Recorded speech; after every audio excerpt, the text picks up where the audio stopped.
Paltrocast. Sawyer, Caroline, Ray, a pleasure to be speaking with all of you today. So, in unison, how's everybody doing today? We're Wonderful. Okay. yeah, we're feeling the holiday spirit. We're actually back in Massachusetts in Boston, where we shot the film a year ago. So we're You're doing so kind of holiday. it's kind of like a reunion type Wow. type gathering. Yeah, happy holidays to you. Likewise. Yeah. I'll throw the first one at Caroline and go, how much of the script that is what we see on camera? Meaning, did Sawyer disrupt with constant improvisation in a good way? We've been getting that question a lot. I would say there's a fair amount of ad-libbing in the movie. It was never a like, hey guys, just wing it.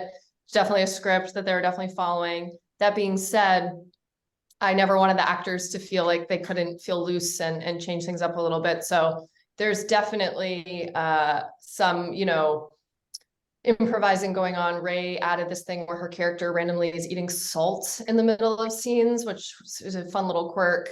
Yeah. I think Sawyer had a good ad lib about needing a vodka martini. Yep. So they're adding their own spirit. That's great to hear that you're open-minded to actors having great ideas. I mean, not every screenwriter is along those lines. They might say, this is the page, you're going to do it Fincher style, but not you. So that's wonderful. And Raye, was there a highlight for you in making this film besides working with the wonderful people on this call? Oh, it's hard to choose like a favorite moment because there were so many exhilarating moments, and it was like the best time of my life. I mean, we were all just never wanting to leave set. Working with Sawyer was a highlight because, we've been together for 8 years and married for 5, and we have 2 kids together, and we had to act like, he was like this breath of fresh air in my life, which he actually is, Sure. in real life. But he was at once familiar to me, guy next door, someone I grew up with, Lucy, the character, but also it was very meta because he is very familiar to me in real life, but also fresh and keeps me on my toes and surprises me every day. So it was very easy to tap into that. That was a highlight for sure. Meaning great acting is going on, character development, a script from Caroline done well, right? Yes. I mean, the backbones of the script were so strong. The script was just so strong that there was just so much trust in it and the story we were all telling. And so there was a lot of faith in that. And I felt very safe knowing that like all of these brilliant ideas coming from the script. I didn't have to improvise anything. I mean, we did it ad lib a little bit, and we were free to, but the script was so strong that it carried us through. Sorry, you're in agreement with everything that was just said about how you're great, you're surprising her, the script is strong, etc. Yeah, as an actor, I try to bring whatever the director needs. The director is really the core creator, the captain of the ship. I'm just there to serve the story. And in this case, Caroline was very open to my own ideas, and I never improved, but there was a moment where I was working on there was a monologue on a car hood scene, which you'll see in the movie. And originally Caroline had written Elton John as the songwriter that Sam's referring to, and I was working on it on the way out on the train out to Boston, and I was like, "Hey, Caroline, what if we a Tom Petty song popped up on my iPhone, and I was like, what if we went with Tom Petty instead? It feels more in the rhythm of Sam." And she said, "Great, go for it." And so having someone who's willing to take our ideas is a real treat. Wow. Yeah. I'm glad to hear that. Now, a unique thing about a film like this is it's going to come back every year if all goes well. That people go, oh, okay, it's the holiday season. We're going to now watch some movies about what it's really like during the holiday season. Yeah. So it's this thing where maybe you all will be doing press every year around this time about this project. So to me, it's a new film. To all of you, it's an old film because you didn't shoot it yesterday or last month. So I want to know if we're allowed to know what each of you are working on besides plugging Mary Goodenough. Caroline first. I know not 1988, was it not? With that was the prior thing of yours that you did, but IMDb is never up to date. So are we allowed to know what you have coming next? Oh man, I've got a lot of irons in the fire, as they say. I have a rom-com I'm working on, some TV ideas. I also love a classic biopic, so I have some old-fashioned 90s style biopics. But yeah, definitely have some projects going on. Nothing to fully announce on IMDb yet, but hopefully soon. That's great to hear. Any hints as to who a biopic we would be seeing? You know, it's funny because one of my favorite movies is Erin Brockovich, and I remember watching that movie. I think I was 14, and I didn't know who she was. So I tend to gravitate towards stories that it's not someone you know, and hopefully the movie makes the person more well known. But yeah, just some cool women from history. Teasing it. You never heard of them yet. Yeah, yeah, that's the key word. Raye, same question at you. Are we allowed to know what's next?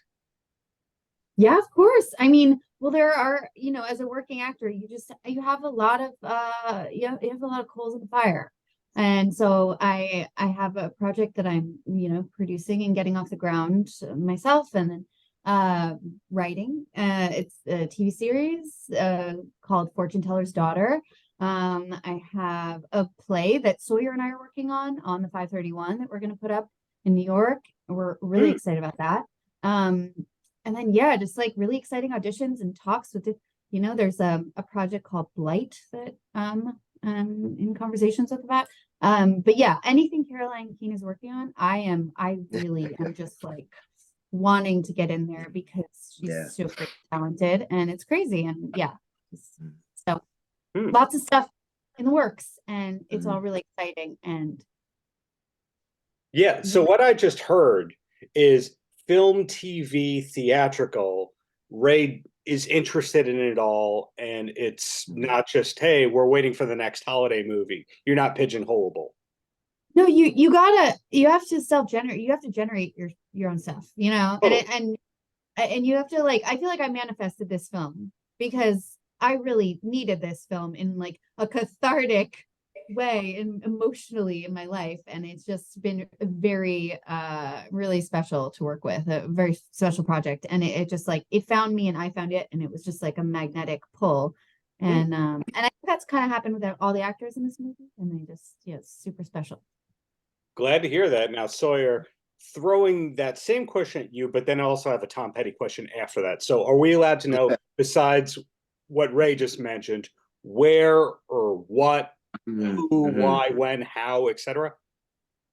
Yeah, I you know, I've worked on a lot of projects in the past that are now coming out. So we have Mary Goodenough this Christmas, and then in January I'm in a TV show called Masters of the Air, where I play a pilot commanding officer of a B-17 bomber plane, head of a plane named Alice from Dallas with a crew of 10, which will all be featured in this new TV series that comes out on Apple on January 26th.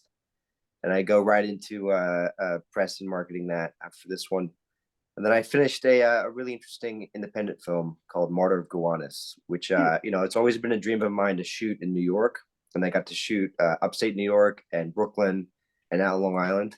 Oh, and it's a story about a guy named Gavin who's sort of stuck in his ways with his life and his work, and it takes place pre, during, and post the attacks on 9/11. So it's a bit of a coming of age story, and it's how the attacks affected the average New Yorker. yes. Written and directed by Brian Meir, who is a huge history fan. Great original mind.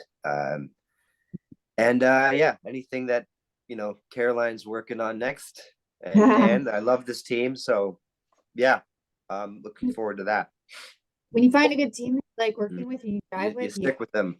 hold on Yeah. to 'em. Of course, that's why Yeah. I work with myself all the time. Great team. But rather than the Tom Petty question, as a Long Islander, Sawyer, I'm curious where, Oh. before I let you go, where did you film? Any recollection? Yeah, Was it we- in Long Beach by any chance?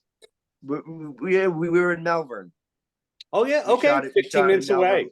Yeah, not too far from Long Beach. In fact, our DP, these amazing DPs, the Dwyer brothers, Joey and Tim, they surfed Long Beach, I think the day before we started shooting in Brooklyn, and so they're from North Carolina, incredible, fantastic camera operators and cinematographers, and they're huge surfers on Long Beach, and so Wow, they spent some Small time world. out there by you. Yeah. small world. And then Malvern, Yeah. Tony Danza used to live there and Long Mhm, Beach, so you mhm. never know who's going to pop up. Right. But Never hey, know. Yeah. Well, Yeah. oh, go ahead, Ray, Sure. before I let you go. before we go, I just want to say so Mary Good Enough is such a fresh, awesome take on like a holiday classic, and it really genuinely captures like the love, stress, messiness of Yes. surrounding family and holidays and all the emotions that the holidays can stir up. And the responses that we've been getting have been that the movie really hits home. So you'll leave with happy tears, and if you want a good belly laugh and cry, this movie is for you. Watch it with your kids, your grandma. You may have to turn up the volume, like your partner, your lover, your husband, wife, Watch it whatever. alone. Yeah. Watch it home alone. Pre-order it today, because we have repeat offenders. I'm telling you, people are coming to the theater. The screenings we've had, they're like, "This is my fourth time seeing it." Right. So, it's available December 19th on VOD. Watch Yep. it Apple, every Amazon. Christmas. Paltrocast.